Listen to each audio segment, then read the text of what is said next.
Friends, मैं आपका स्वागत करता हूँ यशपाल न्यूज़ में। और इसमें लेके आया हूँ मैं आपके लिए विविध वाला पोर्शन हमारा चल रहा है। उसमें कि आपकी 6 वीडियो अपलोड हो गई। यूएनओ अंतर्राष्ट्रीय न्यायालय क्या है, ठीक है। और आपका मैंने जो एक वीडियो भी डाली थी, कल भी आपकी एक वीडियो डाली है, तो उस वीडियो को भी जाके आप ज़रूर देखें। और मैं आशा करता हूँ कि आपको वीडियो बहुत ज़्यादा पसंद आ रही होगी। विविध वाला पोर्शन ऐसा है कि कोई पर्टिकुलर नहीं कराता, ठीक है। थोड़ी थोड़ी जानकारी देकर सब लोग छोड़ देते हैं, लेकिन कोई खास तरीके से नहीं पढ़ाता जैसे कि होना चाहिए।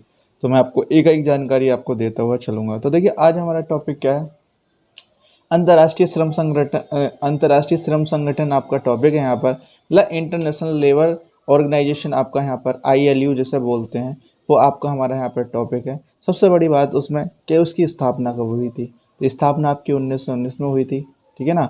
ठीक है, 1919 में यहाँ पर इसकी स्थापना हुई थी। मुख्यालय जो है आपका वो जिनेवा स्विट्जरलैंड में है आपका, ठीक है ना। जिनेवा स्विट्जरलैंड में है आपका। सबसे बड़ी बात, अंतर्राष्ट्रीय श्रम संगठन आपका काम क्या करता है और ये किस तरीके से, ये इसका क्यों बनाने की इस आवश्यकता हुई, क्यों ऐसी आवश्यकता पड़ी कि इसे बनाना चाहिए, ठीक है ना। तो जो मजदूर होते हैं, ठीक है ना, जो कि निम्नतम श्रेणी के होते हैं, मतलब वो कार्य करते हैं, उनका काम यह है कि रोजाना काम करना, और जो भी उनका उन्हें पैसे मिलेंगे उसी से वो क्या करते हैं, वहाँ पर अपना जीवन यापन करते हैं, ठीक है। अब क्या है, उन्हें कभी कोई व्यक्ति थोड़ा सा क्या है, बुरे नेचर का है, और उसके यहाँ काम किया, उसने उसके पैसे नहीं दिए मजदूर के, या परेशान करके पैसे दिए, तो यहाँ क्या आती है, प्रॉब्लम्स आती हैं बहुत ज़्यादा, ठीक है। तो अंतर्राष्ट्रीय आधारों पर मजदूर तथा श्रमिकों के हितों की रक्षा यहाँ पर करने के लिए यहाँ पर आपका ये संगठन बनाया गया। क्या कि अंतर्राष्ट्रीय आधारों पर मजदूर और श्रमिकों के अधिकारों की रक्षा करना इसका उद्देश्य है, इसका कार्य है, ठीक है। अब दूसरी बात क्या है, अभी जब वर्ष 2019 में इसकी 100वीं वर्षगांठ मनाई गई है, ठीक है ना, मतलब इसे 100 साल पूरे हो गए हैं, ठीक है। तो ये आपकी नई नई अपडेट मैं आपको देता रहूँगा। तो ये क्या करता है, इनके लिए नियम बनाता है। इनके लिए नियम बनाता है कि जो इनकी सहूलियत के हिसाब से सही हो, ठीक है। अब क्या है, अब इसका कोई गलत फ़ायदा भी नहीं उठा सकता। मान के चलना कि कोई मजदूर है, उसने झूठी शिकायत कर दी, तो उसके लिए भी कुछ ना कुछ नियम बनाए गए हैं। अब देखिए, जैसे इसमें मैंने आपको बता दिया, इंटरनेशनल लेबर ऑर्गेनाइजेशन आपको बता दिया, ठीक है। संयुक्त राष्ट्र संघ की यहाँ पर संस्था है। ये संस्था किसकी है, संयुक्त राष्ट्र संघ की यहाँ पर कौन है, ये संस्था है। 1969 ईस्वी में, देखिए इसका काम एक भी होता है कि कोई सा भी संगठन है, तो एक अगर क्या कहते हैं, विश्व की शांति बनी हुई है उस संगठन के कारण से, तो क्या है, उसे पुरस्कार दिया जाता है। तो ऐसे ही 1919 ईस्वी में विश्व की शांति के लिए इन्हें पुरस्कार दिया गया, ठीक है। किसे, आपके अंतर्राष्ट्रीय श्रम संगठन को, मतलब ILO को। अंतर्राष्ट्रीय स्तर पर मजदूरों के अधिकार के लिए अंतर्राष्ट्रीय श्रमिक संगठन ILO का गठन किया गया, ठीक है ना। उनके अधिकार क्या हैं मजदूरों के, मतलब क्या उनके क्या कहते हैं, जो वो काम कर रहे हैं उसके लिए उनकी जो मजदूरी है वो पर्याप्त है, या फिर इतनी इतनी राशि उन्हें मिलनी चाहिए कि हाँ भाई, मेहनत तो बहुत।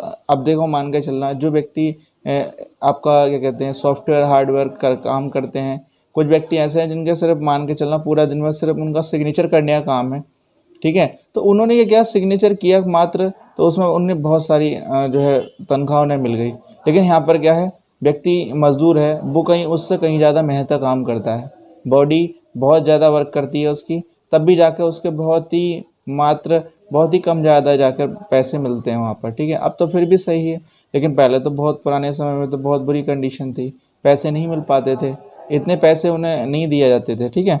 तब इसमें क्या है, उनके उनके अधिकार के लिए ये श्रम संगठन यहाँ पर आपका बनाया गया। विभिन्न वर्गों के बीच शांति स्थापित करना, विभिन्न वर्गों के बीच शांति स्थापित करना। दूसरी बात, क्या कहते हैं, शांति प्रचारित करने के साथ साथ मजदूरों के जो मुद्दे हैं, मजदूरों के मुद्दों को उठाने या फिर मुद्दों को देखने के लिए यह संगठन बनाया गया। राष्ट्र को विकसित करने के लिए, देखिए अब मान के चलना, राष्ट्र होता है आपका विकासशील और ये कहते हैं विकसित देश होते हैं। अब राष्ट्र को विकसित करना है आपको, तो उसमें जितना भी आपको वर्क, अब जैसे मनरेगा काम चल रहा है, या फिर कोई भी ऐसी जगह जहाँ पर क्या कहते हैं, आपको मजदूरों की आवश्यकता पड़ रही है, वहाँ पर ये क्या है, आपके मजदूरों के अधिकार के उसमें ही तो काम करते हैं,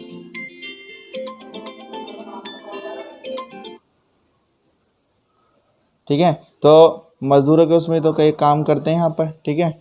अब इसमें क्या है, अब अब इनके अधिकार में अगर कोई व्यक्ति नहीं बोलेगा तो कैसे काम इन्हें मिलेगा और किस प्रकार से ये काम यहाँ पर कर भी सकते हैं या नहीं, ठीक है ना। तो इस तरीके से ये आपको बात ध्यान रखनी है यहाँ पर, ठीक है। अब इसमें क्या है, राष्ट्र को विकसित बनाने के लिए त्रिकोणीय संरचना यहाँ पर है। सरकार, मतलब पहले तो सरकार आएगी, गवर्नमेंट ही है।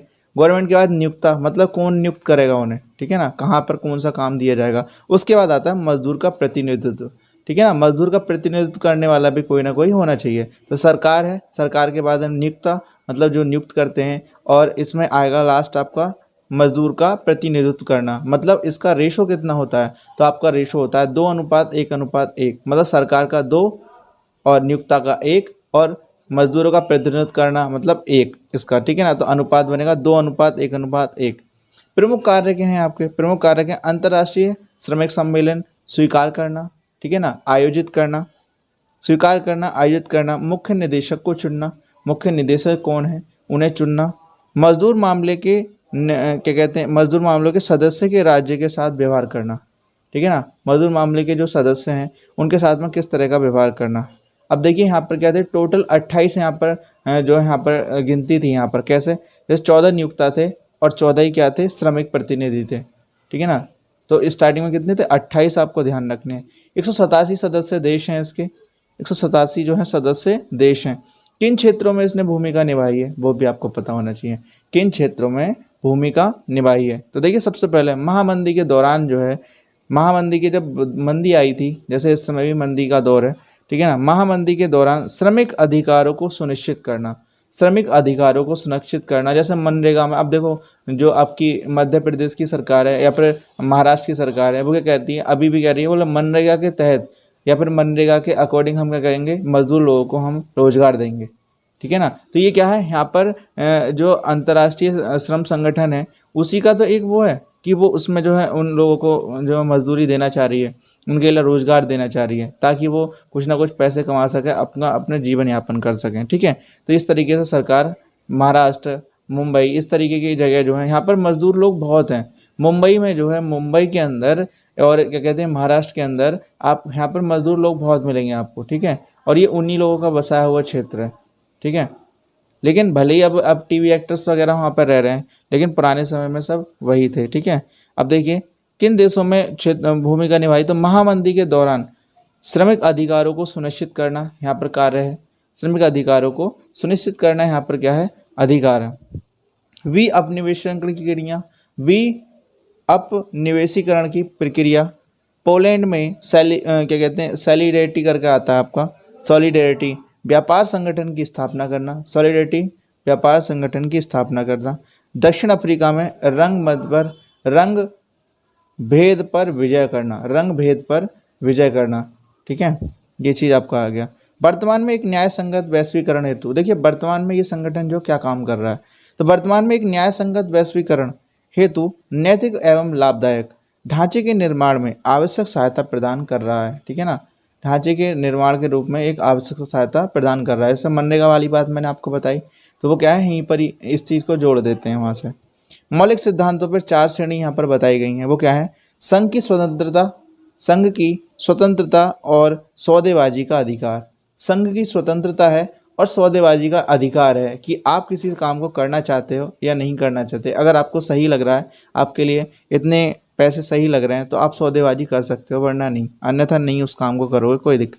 बाल श्रम या अनिवार्य श्रम का उन्मूलन, ठीक है ना, बाल श्रम या अनिवार्य श्रम का उन्मूलन का मतलब यह है कि आप कभी भी किसी बच्चे से, जैसे मान के चलना, बच्चों का अधिकार क्या है कि कुछ होते हैं, कुछ लोग क्या कहते हैं, छोटे बच्चों को काम पर रख लेते हैं, ठीक है, उनसे काम कराते हैं, उनका इतना जो है शरीर जो है इतना बलवान नहीं होता कि वो इतना काम कर सकें, लेकिन वो तब भी वो काम करते हैं सिर्फ मात्र पैसों के लिए, ठीक है।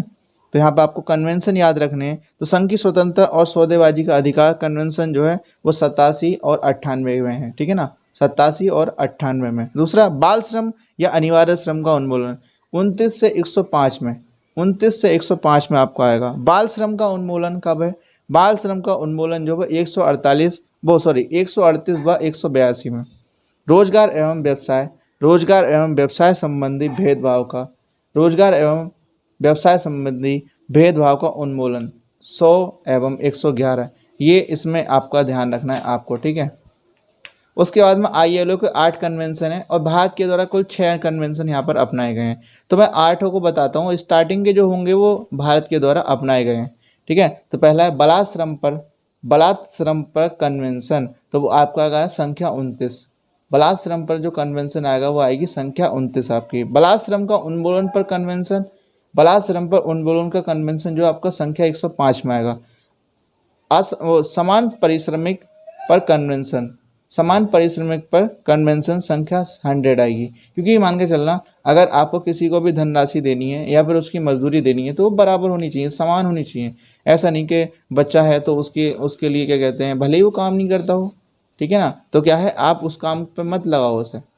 जो व्यक्ति जिसकी सामर्थ्य है उस काम को करने की, उस व्यक्ति को लगाओ, सही है ना।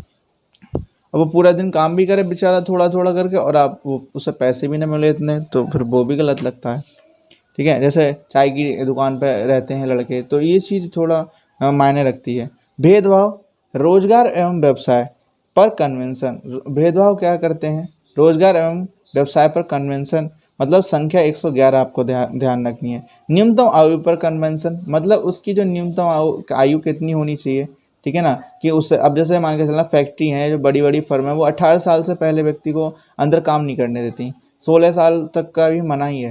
वो कहते हैं 18 साल का व्यक्ति है वो हमारे यहाँ काम करेगा, वरना नहीं करेंगे, बात खत्म, ठीक है। क्योंकि उनके ऊपर ये सब कुछ उन्हें बहुत आवश्यक है।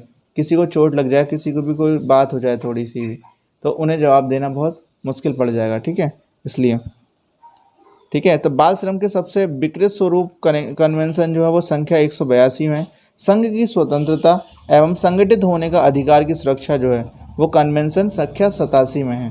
संगठित एवं सामूहिक सौदेबाजी पर अधिकार संख्या 98 ना। देखिए अब यहाँ पर ये आपके 8 हो गए, उनमें से स्टार्टिंग के 6 जो थे कहते भारत के द्वारा अपनाए गए थे।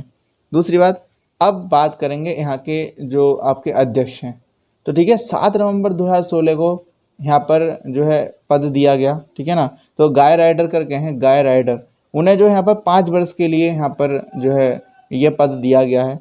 अब क्या है 56 वोट है, मतलब 56 वोट टोटल हैं, 56 में से 54 मत इनके पक्ष में हो गए और ये यहाँ पर क्या बना दिए गए, क्या कहते हैं आपके अध्यक्ष के रूप में इन्हें चुना गया। ये कौन से, ये 10वें महानिदेशक यहाँ पर चुने गए हैं। कौन से नंबर के, 10वें। 2002 से 2006 तक, 2002 से 2006 तक जो है इन्होंने फ्री टुडे यूनियन के अंतर्राष्ट्रीय परिसंघ मतलब ICFTU के महानिदेशक के रूप में ये काम कर चुके हैं आपका यहाँ पर, ठीक है। तो देखिए वीडियो को लाइक करें, शेयर करें और इस प्रकार की जानकारी आपको मिलती रहेगी। Okay, thank you.